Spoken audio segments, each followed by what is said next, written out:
intercepted phone call between two soldiers. Clearly, they did not know that they were, being taped, that someone had intercepted their conversation. But it sure does give you a feeling for what the average Russian soldier on the ground is feeling and what he's saying to his comrade. Take a listen to this. Викторович, приветствую. Hello. Hi, Victorovich. Hello, hello. My apology before true, but this is a show over here. I have been talking to emergency crew. I asked them about leg frostbite. They said, what do you want from us? We have just bandages. I will tell you more. 50% of our troops have legs frostbite. Where is your officer? Who's in charge right now? His name is Risanchev in charge. The soldiers coming to him with metal body armor plate, not body armor, and they're like, General, I have a problem here. And his answer, soldier, be strong, and he left. What an I'm saying, it's a show. Our plane dropped bombs on us, but it's okay. Amazing, right? It was like, good morning. It's crazy.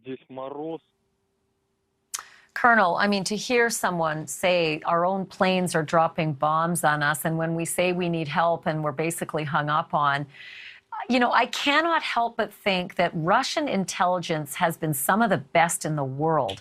They could not have gotten this so wrong. So what's the other explanation for this sort of catastrophic debacle?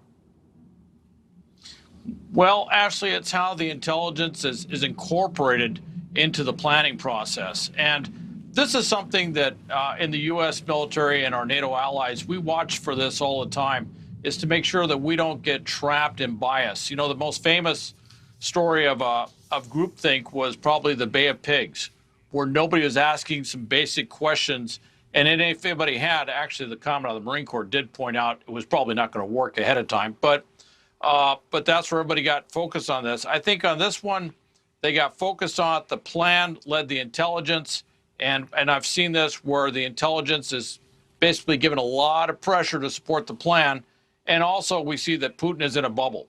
He didn't want to hear bad news. So it just kept reinforcing this thing. And I've seen this before where in the briefing room, sometimes they create the perfect plan. It just doesn't work in the real world.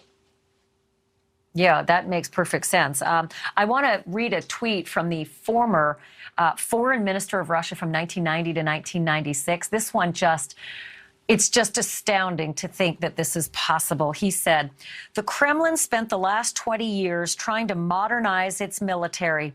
Much of that budget was stolen and spent on mega yachts in Cyprus. But as a military advisor, you cannot report that to the president. So they reported lies to him instead. And it just made me realize that there are consequences to having a kleptocracy, to having oligarchs who skim all the public money out of the country and sail away in the Mediterranean. And that, what you're seeing on your screen, underfed soldiers with crappy equipment and terrible command and no resupply, is because someone's drinking their resupplies in Gibraltar. Well, Gibraltar, Cyprus, everywhere around the world. And if you look at the things that, where's the breakdown? Lack of ammunition, lack of maintenance, lack of logistics. These are all the things that a kleptocrat, a corrupt official, these are the accounts that they would look at to skim. And so they take money here, for example, they take money from the tires. They don't go out and regularly run the tires. They don't do the auto inflate, deflate. A DOD auditor looked at some pictures of the Russian vehicle. He goes, I know exactly what happened.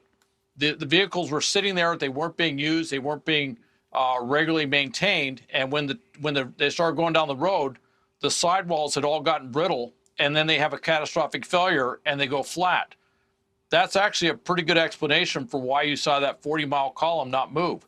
They couldn't move. If they went off the road, the tires go flat. And if they went forward too far, the tires would go flat. Those are little things, but for someone who's into corrupt acts, trying to steal money, trying to look at those areas where they can divert those from the accounts, undercover, so to speak, those are the sorts of things that corrupt officials do, and it's just typical of a kleptocracy, and that really is the best way to describe Russia. Yeah, and that money gone right to the Lido deck of those incredible yachts that we've been seeing, you know, spiriting away and trying to avoid the sanctions seizures around the world. One last question. I only have like about 40 seconds left, but that report of the white phosphorus bombs in a neighborhood of Kyiv, Colonel, that just sent a chill through my veins today because that's a chemical attack. Here's the issue. The State Department says they can't confirm this, but the president of Ukraine said it. The mayor of one of the neighborhoods called Urbin, he confirmed it. And NATO didn't talk about it today. But what do you think about that image on your screen? Well, it looks to me like white phosphorus. I've used white phosphorus. I would like to correct something. Using white phosphorus isn't actually a violation of the law of war. It's how you use white phosphorus. If you're using it against civilians, obviously, clearly a violation of the law of war, clearly against the Geneva Convention. If you're using it against troops as a primary weapon to kill troops, it's a violation of international law. But if you use white phosphorus in conjunction with, I know this sounds horrible, with other weapons like high explosives, then it's permissible if you use it to mark a target. How they're using it, clearly a violation of the law of war. Well, I guess we will see once this information distills and everybody determines whether it's legitimate or not and believes President Zelensky and the mayor of Irpin, then we'll see how they respond because they've drawn that line in the sand now. Lieutenant Colonel Hal Kempfer, I cannot thank you enough for your wisdom, for your service, and then for being our guest tonight as well. Thank you. Thank you, Ashleigh, for having me on. Thank you for watching. Click the red subscribe button below so you can get more of NewsNation's fact-driven, unbiased coverage.